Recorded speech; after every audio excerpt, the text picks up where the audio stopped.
All right, what's going on, guys? Thanks for tuning into Power Hour. It's gonna be just like our normal Power Hours. I'm gonna go ahead and go through a little bit of market sentiment. I'm gonna go through Bitcoin and Ether and see what they're doing on the U.S. dollar chart, and then we're gonna go ahead and cover some alts, some of the things that we're in, and previous calls and signals. And towards the end of it, I'll take some requests from you guys to cover some TA on whatever chart you guys want me to cover. So let's go ahead and get started and dive right into BTC. I did see a hidden divergence on the 2-hour chart. I want to say 2 days ago or so. We had a RSI triple bottom here, followed by an RSI triple bottom here as well. I'm going to just clean it up just a bit. So we see a triple bottom RSI, stochastic RSI formation. And then we see another triple bottom stochastic RSI formation at a higher price, right? Which tells me that it was going to gain. I posted this in our Discord saying, hey, BTC's headed back up for the time being. I see a hidden divergence. And then the tops also did the same thing. We have the same RSI high followed by a higher high on the price. So this shows us that BTC is trying to gain some strength. It's trying to turn bullish. BRN mentioned yesterday that does a divergence on a 2-hour chart really count? Does it mean anything? It's such a small time frame.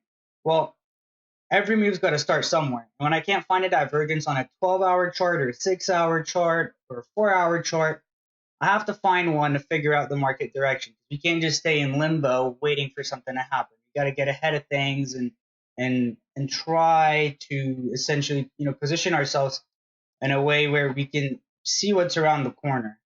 As far as that goes, we did achieve a stochastic coil, right? And then BTC lost a little momentum, but is still holding at that 11K mark, which is good to see. And the stochastic is getting low. It's getting into that oversold, that extreme range.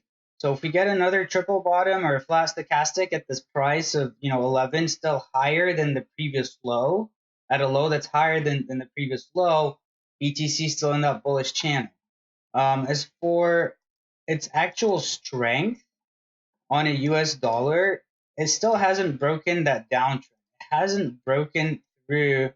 Well, let's go ahead and alter that downtrend and go from those previous highs. It hasn't broken that resistance, that downtrend, but we also don't see an accelerated downtrend. So it's actually safe to assume that it's going sideways. It's still in a little downtrend. We see the divergence, which is good. We want to see it break this downtrend. But what's exciting to see is that Ether on the US dollar has actually broken the downtrend, and is essentially forming, I saw the same or the very similar formation with the divergence, right? We see that RSI triple bottom. We see that RSI triple bottom here, actually 4 of them, and then it was 4 more at a higher price. But what's really nice about ETH is that it broke the downtrend. Even if you wanted to go on a longer range downtrend, it broke that downtrend, and it's actually settling above it. So I mentioned this last week and a few times in chat. I mentioned it on our Power Hour. I believe Ether is going to be really bullish this year, right? I shared the article about the Canadian government testing Ether smart contracts. And what that shows is that Ether as a project, as a cryptocurrency, as a smart contract platform, is actually gaining validity. Not just any validity, but government validity. And what that does is it takes the doubt and the FUD from BTC being public enemy and regulation and taxation and ban into legitimizing Ether as something that governments can utilize, right? So once the Canadian government's done testing Ether and they implement it, you could very well see other governments follow suit, especially some of the more proactive governments, and we can get we're really going to see somewhat of more validity for Ethereum as a project, as a smart contract platform. And that's exciting, right? And then now we see Ether breaking that downtrend where BTC failed to break. I did mention in chat that I've got a really nice sized bag of Ether that I picked up for under 800, still sitting on Coinbase. Um, I'm liking ETH at the moment. If you compare ETH to BTC, ETH actually started setting up on a run, a while ago, and it's made some gains over BTC. So at this point, Ether is going to be the coin we're really going to try to outperform, or hedge in against BTC. It's going to be, in my perspective, it's going to be the safer, the safest alt, right? And it's this year is going to move Ether out of the alt category, and we're going to see Ether almost, I'm not going to say take a BTC role, that's a bold statement, but try to take that BTC role when it comes to trading pairs. And I'm not 100% on that statement, but that's something that we're seeing with Ether's price movement right now. Next thing we need to know, next thing we need to see is Ether pairs gain that B-vol, that Ether volume, instead of the BTC pairs getting the most volume on our exchanges.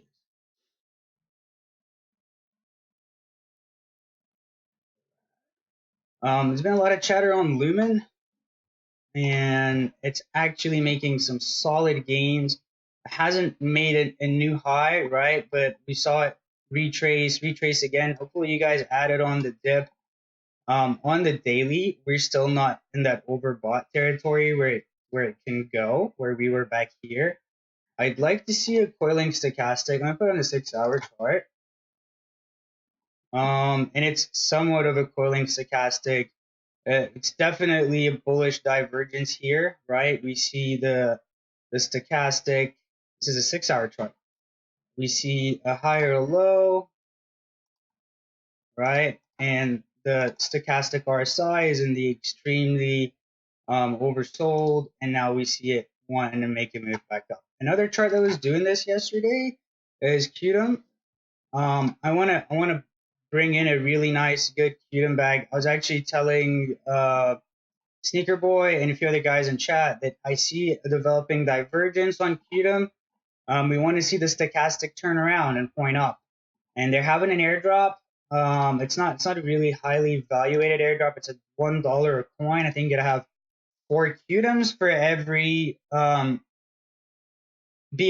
coin that you're gonna get, and BOT is currently evaluated at $1.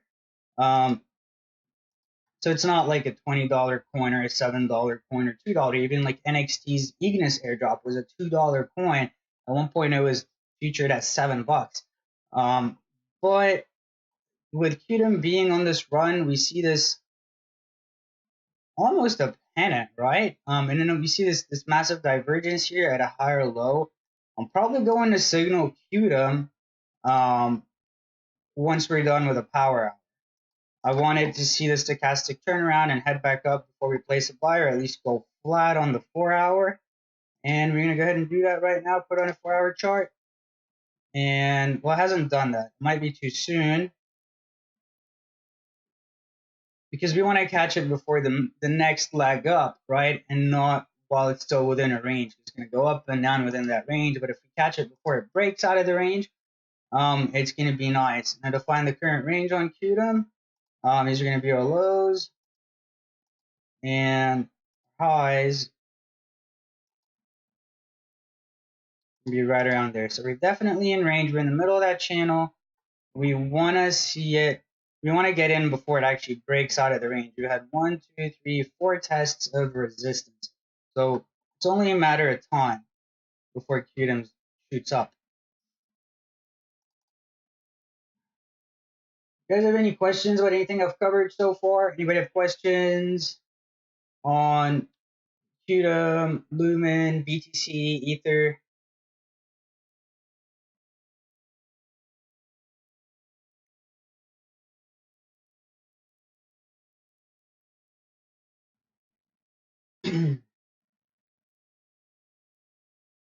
No questions? Are you guys still alive? See DJ Zip is typing.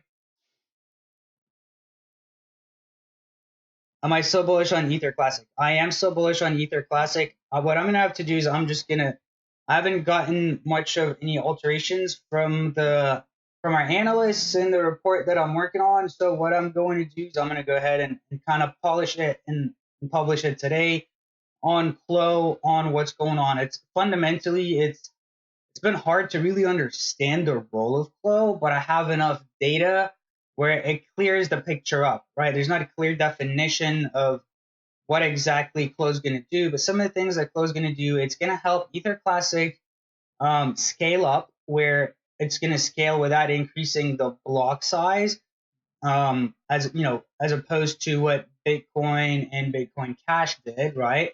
It's not going to be a direct fork. It's going to be a side chain to help scaling Ether Classic. It's also going to do something that the Ether network has never done.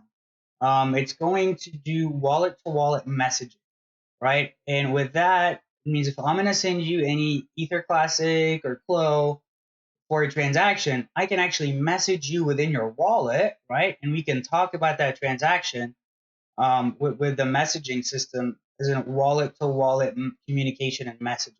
And that's something that we haven't seen in blockchain yet. So it does have like somewhat of a cutting edge element. I'm not sure how much value it's going to add to it. But what I do know is that it's for scaling purposes. We don't have a futures price on Flow yet. And what's holding it back currently from really starting to make these gains that we want to see is it's in the report, and there's a link in that report, and I'm just gonna publish it today. What's holding it back is they haven't yet contacted the exchanges for support, and that's the next thing on their checklist and roadmap. So they've knocked out a few things on their GitHub. I'll have a link on that to that GitHub in the report.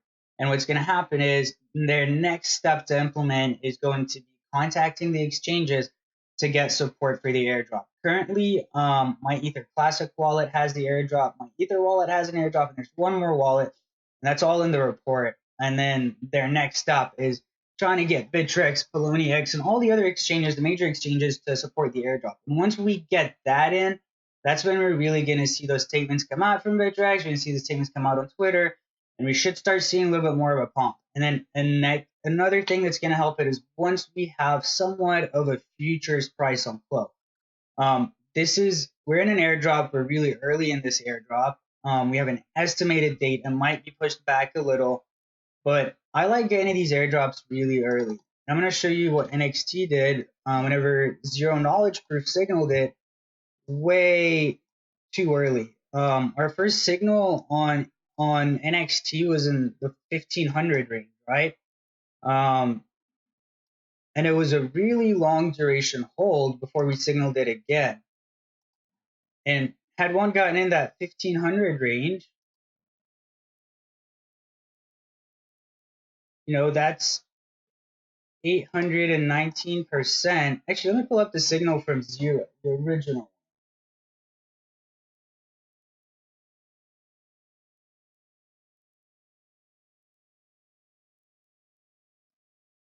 Guys, I haven't started taking requests, so if you can wait for me to ask for your requests, I will gladly answer them. But you can't just post questions about points I haven't covered or ask for requests while I'm still talking about something. It's gonna disrupt the flow of the chat, and what's gonna happen is I'm gonna miss it, and then it's not really gonna be a good power hour. I'm gonna have to backtrack and scroll through the chat. It's gonna ruin the flow. So please wait for me to ask for requests.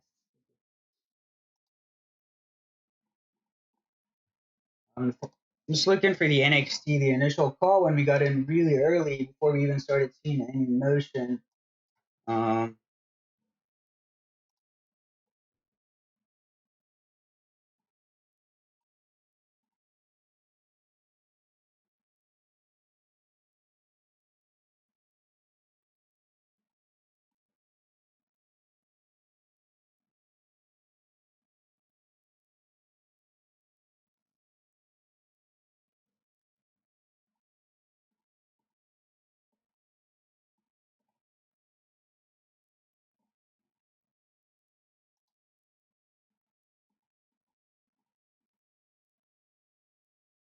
can't quite find it. I think it's a little further back into the chat.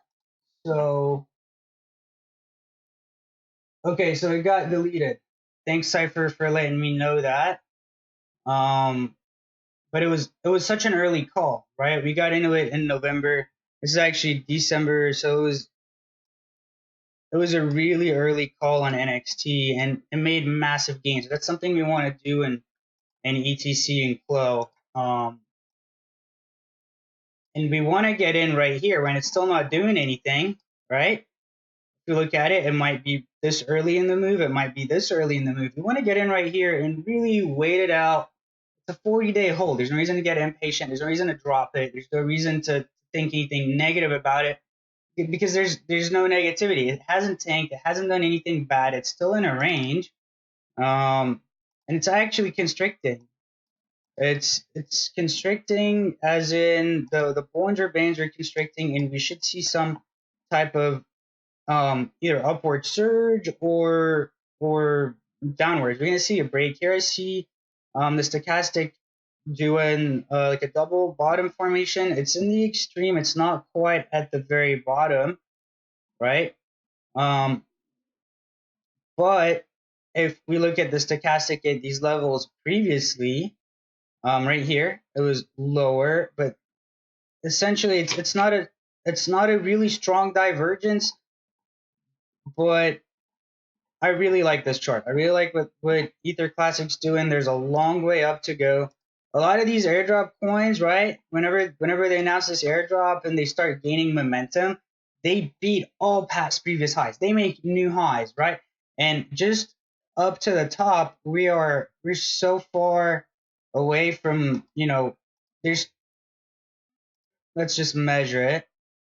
There's like a minimum of a 240%. That's a minimum of 240% left in Ether Classic to juice out. So I'm in. That's my biggest bag right now. I'm just gonna ride it out until further notice, right? And I'm just gonna publish the report today. I didn't have anybody add anything to it. I'm just gonna polish it and just push it out. All right, I'm gonna cover Saya coin.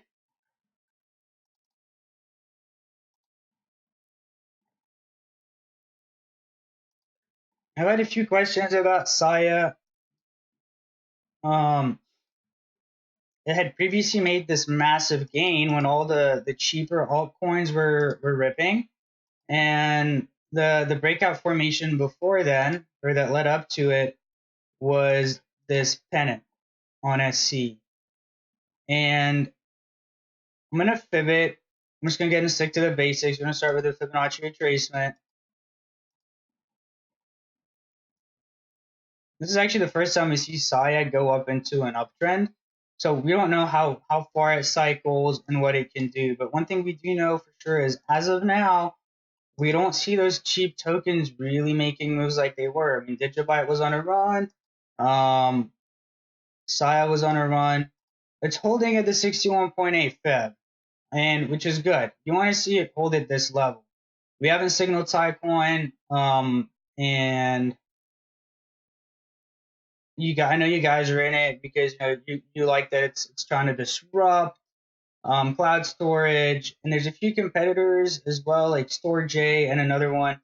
And whenever you're doing that, trying to get into into a disrupting platform, it's good to analyze the competition, see who has more partnerships, really do that FA due diligence, because you want to get into the stronger platform with the most partnerships and the most endorsements.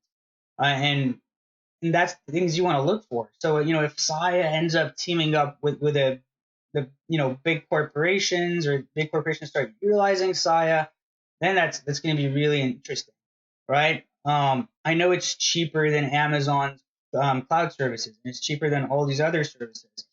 But until we see that adoption, we want to compare it to its competitors as far as an FA goes. I'm not going to go into FA details here, but we can definitely draft up a report on storage coins.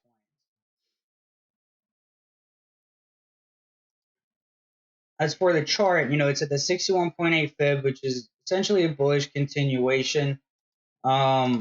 I'm personally not in Saya. I'm staying away from these very low Satoshi value coins and really sticking to like stronger projects. BAT, Lumen, Stratus, Ether Classic, ZRX. If we look at BAT, we see somewhat of a pennant forming. It's a really nice one too.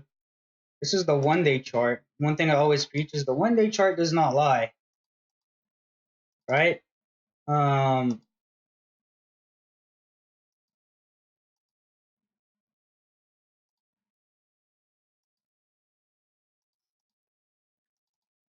really stretched out pennant. Even if I wanted to shrink it down a bit, we're still seeing BAT wanting to make moves. Compared to the previous range, this pennant is right in the middle of it. So if we get an upwards break and it breaks past the 7K mark, that's 72K mark, 7.2K, that's going to fly. We know it's on Binance, right? And a lot of coins on Binance have been really getting a nice push. It's also on Bitfinex and it's on a Tether pair. It's sad that it came out at that $1 was a buck 13. Now it's at that 55 cents, but I don't see BAT being a 50-cent coin for very long. It should definitely follow suit, follow the Ripple suit and the Lumen suit, and just kind of like really start taking off. And we're starting to see a lot of push on social media, on YouTube, with what YouTube just did to a lot of their contributors.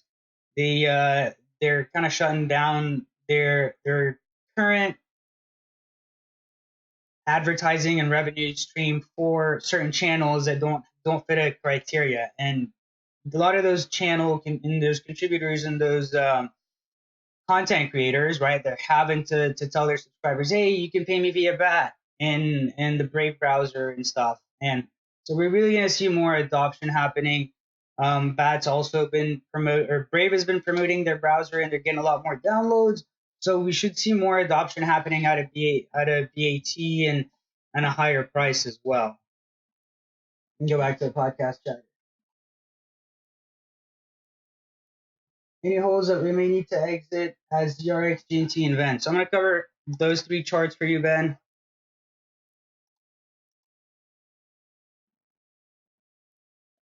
So ZRX is a long FA play, right? What ZRX is going to be a decentralized exchange, and this is a coin utilized kind of like the Binance coin, BNT. And what's going to happen with ZRX in 2018 is we're going to see a lot of shift towards those decentralized exchanges. And more utility and adoption and mass adoption out of coins like ZRX and Waves and these decentralized exchanges, because you can't really audit a decentralized exchange. It's just not a thing. You can't contact them with a subpoena and get a user based log. You can't do that. It's decentralized. There's no like prime entity. There's no so ZRX, the reason it's bullish is because it's going to be utilized for like non-reporting purposes. So you can do some trades and not and the IRS won't be able to audit those trades. I'm not endorsing that, but we want to see more of the platform or the OX platform for ZRX. That's where it's going to be utilized. Um,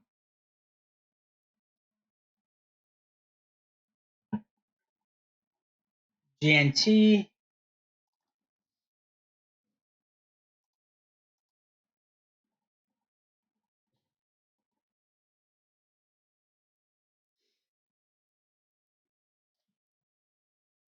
So looking at GNT, I'm going to go ahead and start with just a fib to really show us what's going on. And it's currently pulling back below the 50% fib retracement. If I wanted to shrink my fib up to that swing low past that last break up, if we're on a 12-hour chart, it's at that 61.8. As a project, GNT is still good. as for what the chart is showing, I see almost a head and shoulders on the 1 day. It's not a classic head and shoulders, but it made these like 3 highs. I'll go ahead and draw it out.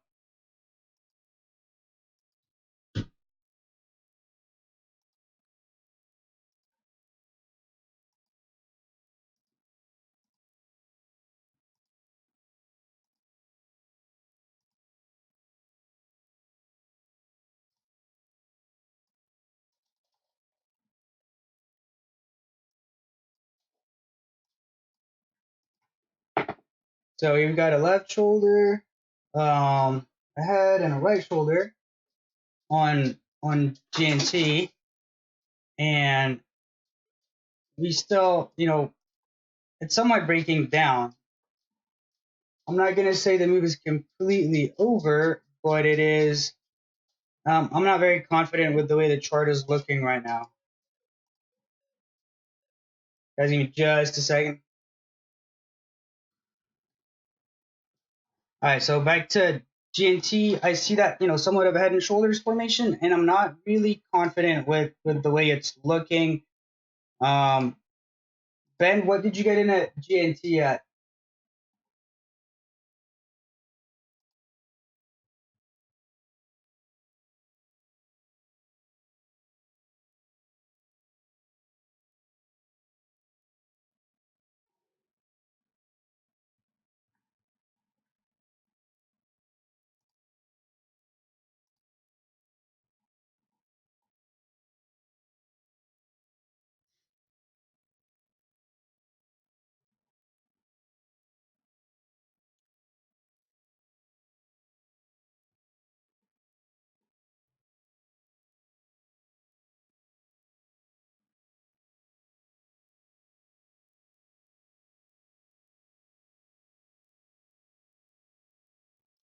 So at this point, I see like a bearish divergence, right? Going into a 3-hour chart.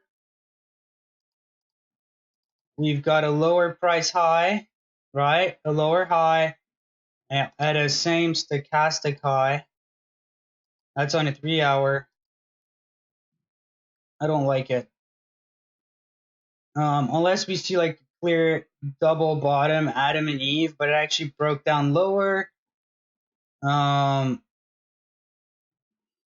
thing to consider is there was somewhat of a pennant forming, but it failed to break upwards. So you could hold right here because you seem to find support. Let's fib that. I think it's still that 61.8 fib.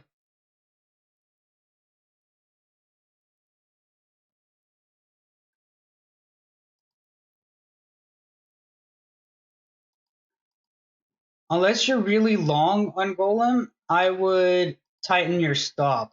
It's going to essentially put a tight stop to it in case it breaks back down. You don't want to. You could buy back at a lower price, right? In the long-term scope of things, it's pretty far off its previous highs. And I'll have Zero look into the project and look at further developments. But the chart, I'm not really impressed with it right now.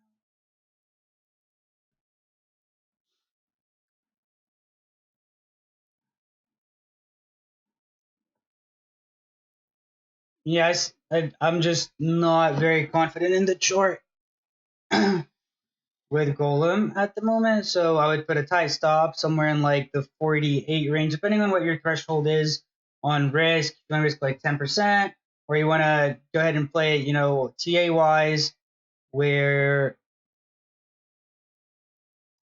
we put it outside that range and we're towards the bottom of the range. Until we see another type of divergence, like a bullish divergence or something else happen with GNT, I am not a fan right now.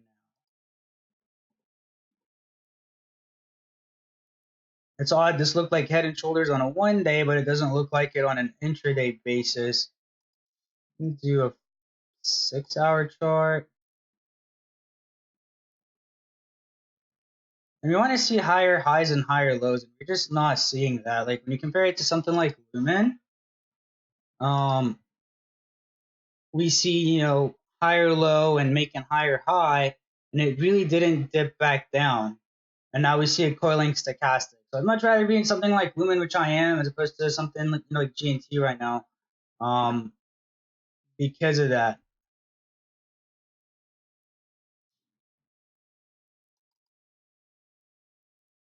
Are you guys getting bad lag? I see Granada is asking about lag. How's the lag time?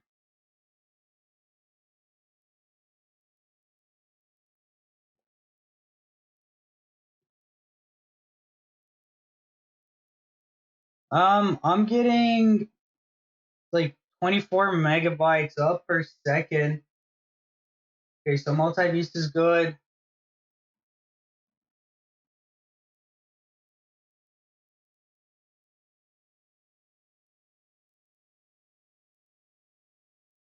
Awesome. All right, guys. So a little refresh will go a long way, right? Closing out, getting back in. I've got like the highest bit rate I can. I am on Wi-Fi. I don't have an Ethernet running all the way out here. So I'm on Wi-Fi, but I'm getting 26 megabytes up per second. So I don't know if it's that's not enough. It seems that some people are having issues, others not. Awesome. So guys, give me I'm gonna take 3 token requests for the time being. I'll cover those 3 tokens and we'll take another 3. So just give me 3. If 3 get posted before you post, just hang on. I'll ask for another round of 3.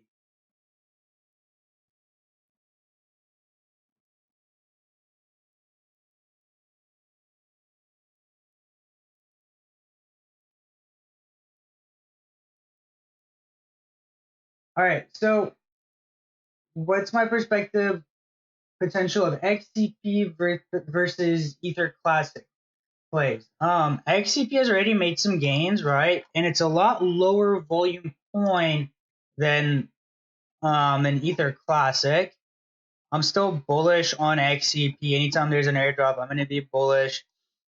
As for how far off previous highs XCP is, we're gonna see it make a new high. That's just what happens when there are these airdrops.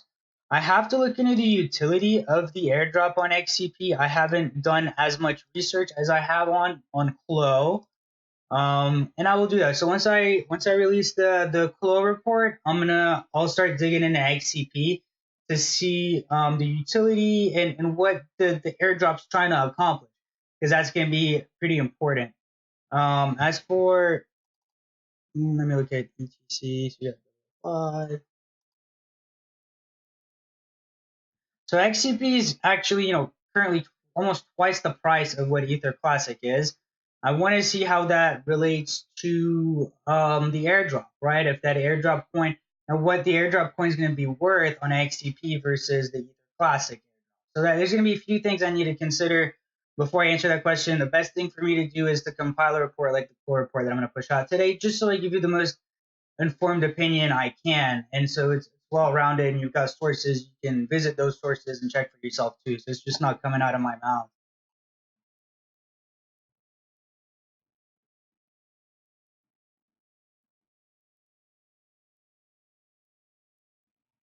BNB.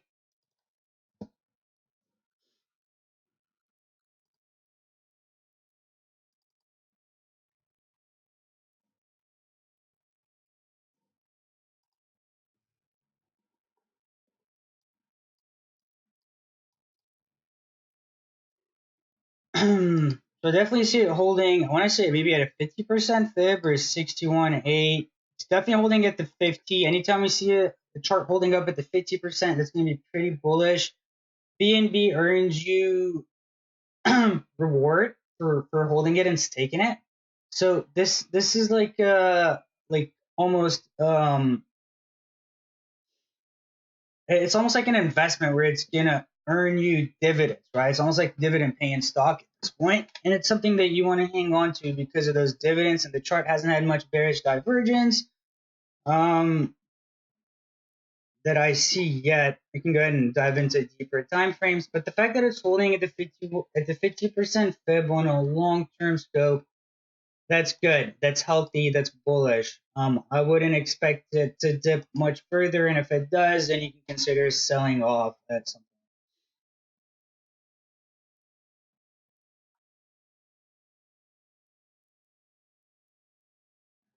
Then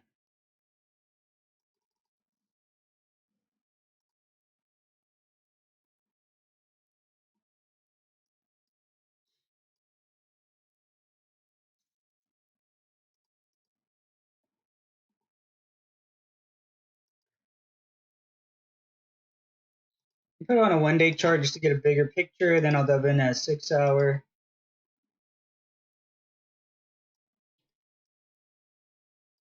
So we saw this massive pennant develop, right? And then it broke upwards.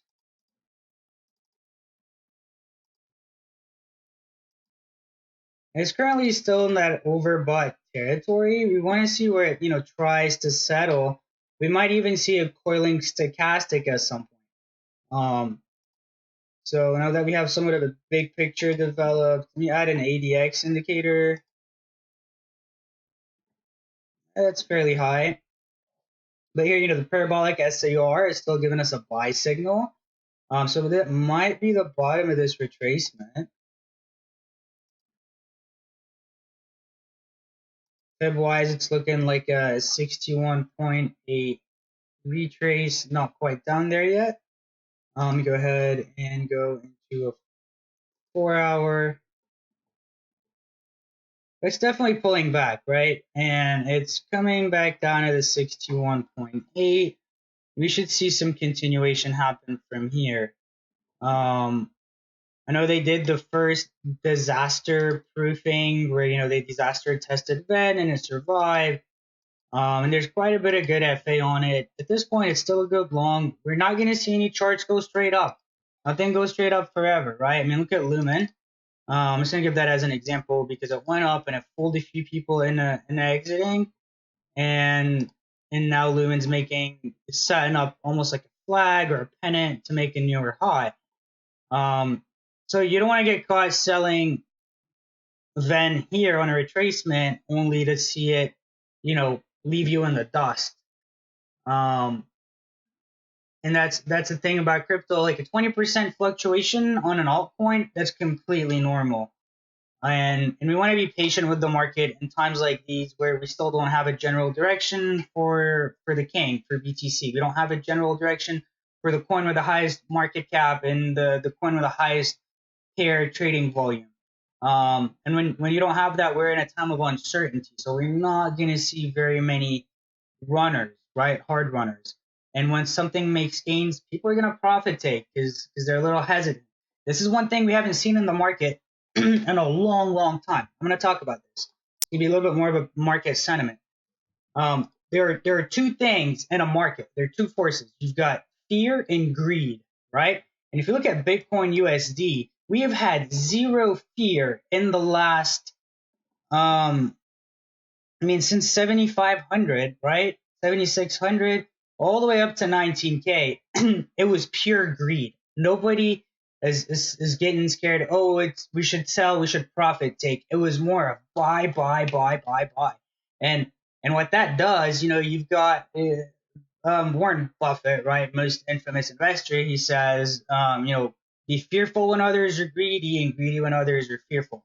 And we're still at a point where there's a little bit of fear, right? We got a little bit of FUD, but it's not like a fear that you'd get, back at stuff I used to get in the stock market. People like panic. They'd be like, oh, it's making gains, I gotta sell, right? There's been a lot of greed in crypto market sentiment where nobody is even wanting to profit. They're like, oh man, like I'm just gonna keep buying. It's gonna keep going up. And I think times like these, whenever BTC goes sideways and we see these pullbacks and these corrections, is when people really, I was kind of pondering on this yesterday. Like, when was the last time I had an episode of actual, fear versus greed in crypto? It's been a long time.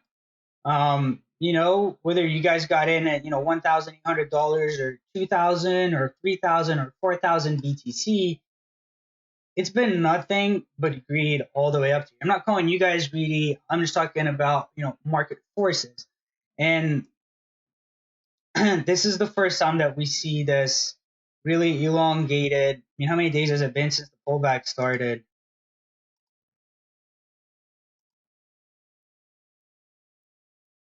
40 days of uncertainty. And these things are healthy in a market. Why? Because they'll help you adjust your variance. So back to covering a coin like Van. Is this reason to like strike fear? It's not. That's not what I'm trying to do. We see somewhat of an oversold stochastic here, right? And then last time we had this level of stochastic was pretty low. I'm gonna go ahead and draw my trend line. So it is currently still bullish. It's experiencing a little bit of a pullback. It is still bullish, and there's no reason to like strike fear or anything. It's no reason to profit take yet. But remember, guys, we don't want to get too greedy, right? It's like somebody adding BTC at 15K, not selling at 19.5, and then boom, you're at 10K today.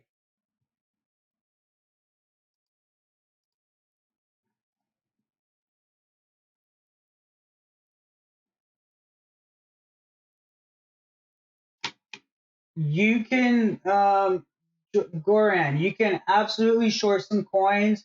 Poloniex allows you to short coins, and then you have to open a leverage, sorry, not a leverage, but a margin account. Bittrex, if you're outside of the US, you should be able to open a margin account as well. And BitMEX allows you to short. There's a few platforms that allow you to short. I know Zero has been really dabbling with BitMEX lately, Zero Knowledge Proof, and he's one of our analysts. You can kind of ping him and say, hey man, what are you doing with these leverage moves on BitMEX?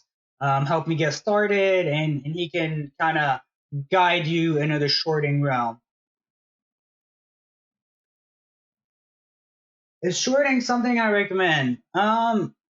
Yes and no, right? And in a bull market, I don't. In a bear market, I do. Would I open a short position against BTC? I wouldn't. Um, but would I, so some of these alts, would I short them? I mean, if I see something pulling back, right, and we see a pullback developing, and we fib it, essentially this is how a short works, right? I'm gonna do it on the BTC chart.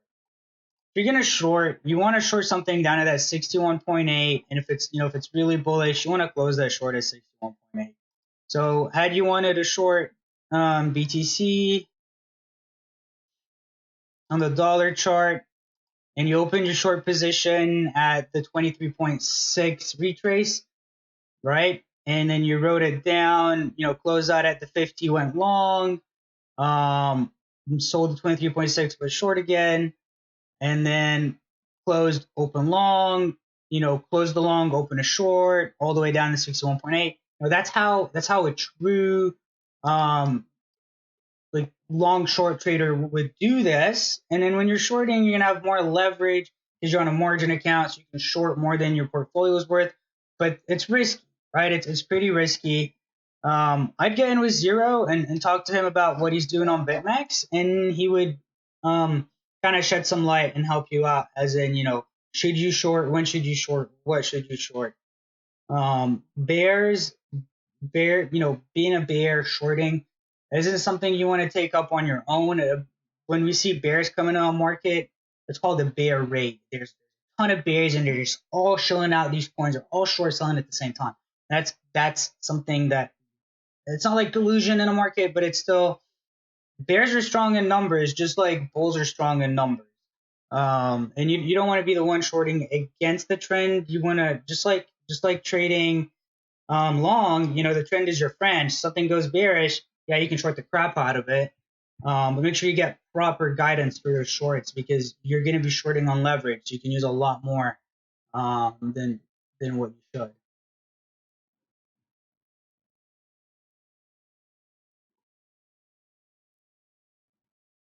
You guys got about 14 minutes left. Let's get some tokens. I don't know if I missed a token. Give me 3 tokens.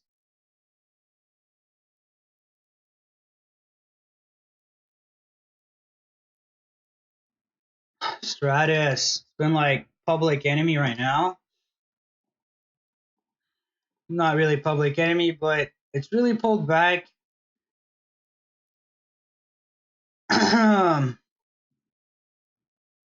As far as like divergence for the extremes, I don't see it yet on there's a little bit of a divergence. We don't see like a major extreme there. This high scares me. Here's what's going on with Stratus, right? They last time they released ICO news was right when BTC took a steep dip, and it hasn't really recovered. I think it was right around the 20th or so, or even before then. But before then, we had seen somewhat of a pennant developing. Maybe that's not even really a rising wedge. It's gonna be more of a pennant. I'm gonna go to bigger time frames. Go to 6 hour. Not quite there. One thing we know about Strat is that it stays in range for a long time. The fact that it's a little lower than the previous range is worrisome. But we do know that there's two ICOs coming out. We still don't have the pre-ICO. We're missing one announcement, and then we're missing when the pre-ICO opens up, and then the actual when you can start participating. One thing we know about ICOs is that tens of millions of dollars go into these ICOs. In order to buy into these ICOs, you have to own Stratus. So I'm still expecting tens of millions of dollars to go into this chart at some point to get that spike so we can sell at a really nice gain. There's secondary ICO. We know it's coming out of China. It's a verified ICO. It's not like NEO where they have 30 ICOs coming out. But one thing we know about Stratus is it's very volatile, right? Go to Bittrex. By very volatile, I mean, Stratus can make these massive gains in a matter of days. We've seen Strat break from this level up another 340%.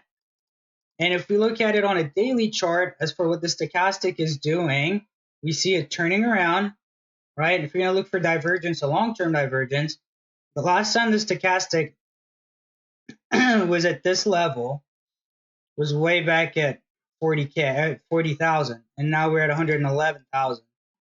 So if you're looking for divergences, and now the stochastic is actually pointing back up on the 1 day. Is Stratus over? I don't believe so. It's still holding within that range.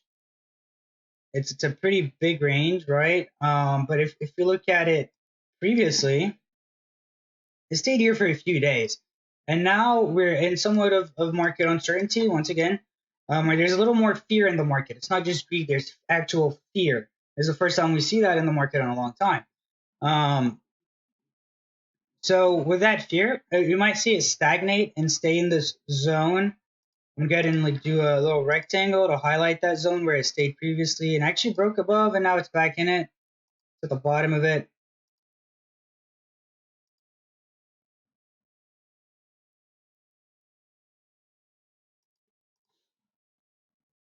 Right? So we see it, play in that zone for a continuous period of time. And as of now, we're still in an uptrend on the daily chart. We're not seeing, very many lower lows. If we were to draw a trend line on the lows, well, it's a little below the trend line, but it's still within this channel. So I would, consider closing out of Strat and running the other way. But actually like breaks below 101 and stays below 101. This is a token we signaled at 60. Once again, we actually have fear in the market right now, not just greed. So we're going to see things go sideways for a longer period of time, just like what Lumen did and BAT did before they started moving back up. Covering key.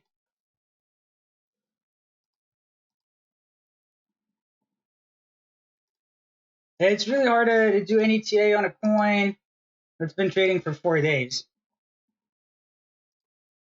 I have no FA on it, so I have no recommendation on key whatsoever, no input.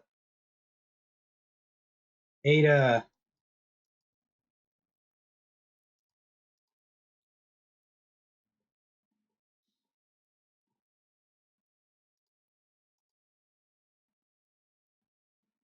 So if we compare ADA to Lumen, they like to move side by side. This is something that we saw in Lumen. Here we see somewhat of a stochastic divergence. It's actually oversold.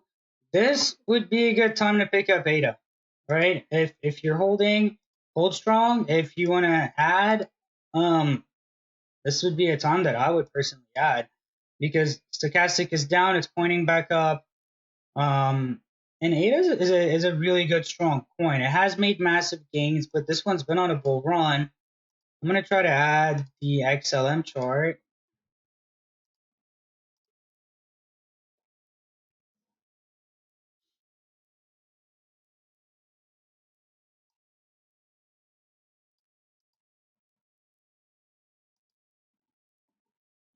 We can see a very similar formation. They actually move really hand in hand. This time, Lumen is up a little over ADA. um, and these charts are almost the same, right? And I'm not saying they're going to mirror each other, but they tend to cycle at the same time. And as soon as I looked at the ADA 1 day chart, I'm like, okay, this looks just like XLM. And here we go. XLM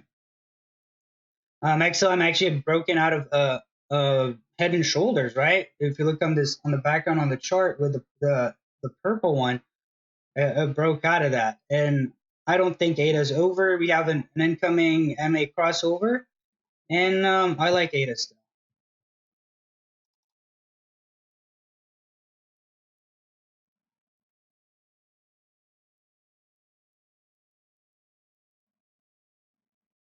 Matthew, I covered GNT. I said I'm not really liking the chart right now. It is, we still see that the divergence happening. But I covered this. You can rewind and once the video is over and go over GNT again.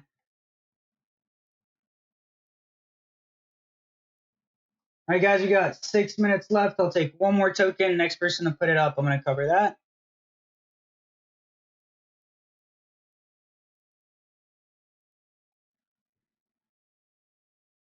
We have not covered OMG. So let me go. I had a few of you guys complaining about OMG, going into oversold or not looking good a few days ago. And then the thing about OMG is right when you sell it at a loss, it moves up in 2 days. That's just been something that I've noticed in OMG recently. So this is a chart that you really want to be patient with, and you really want to. It's a long hold, right? It's gonna fool you. It's gonna trap you. I did have really long targets for it. It is a long. Once again, nothing's going to go straight up because we actually have more fear in the market these days. So market sentiment dictates that we're going to see we're going to see some gains less than we had been. But we're also going to see more profit taking because there's actual fear in the market. We haven't seen fear in the market in a very long time. Having BTC retrace and a pullback, I'm not trying to scare you guys, but this is just something that we haven't seen in a while. We've seen BTC go on these mad runs, gain 20, 30% in overnight, wake up and see our alts hit lows because BTC moon and they catch up to it in 2 days. We're not seeing that anymore. We're seeing sideways market. We're seeing sideways BTC. We're seeing Ether making more gains on US dollar than BTC is and breaking those trend lines. So yeah, the market has changed quite a bit since the futures come in. They're impacting BTC and BTC pairs, and they brought institutions have done what they always do. They brought fear to the retail market, and it's just time to really sit back and observe and hold these coins for a longer period and not expect them to just go straight up like they used to. We're still going to have massive gains. We're still going to see those big numbers, but we're going to see coins take breaks and enter sideways and fool you and produce those bear traps and show us those bull traps and really more of a tricky market because BTC price is being not manipulated, but it's being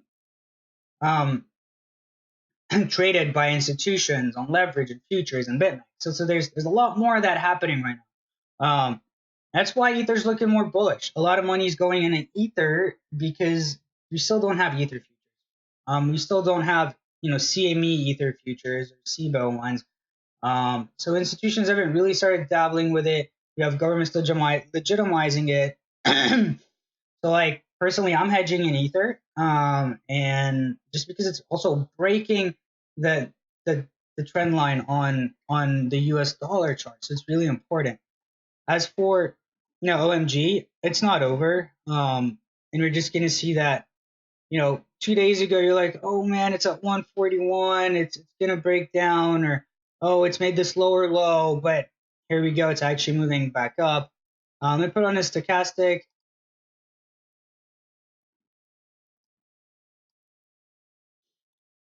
and we see somewhat of a divergence, right? We've got we'll put on a 4 hour.